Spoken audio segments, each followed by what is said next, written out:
जैसे छोड़े सब छौड़ी छोड़ा के वैसे छोड़ के देखा आगे असल के बेटी है तो हमर दिलवा तोड़ के देखा।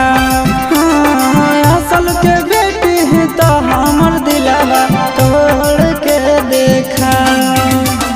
जैसे सब छौड़ी मोड़े मुँह तो वैसे मोड़ के देखा।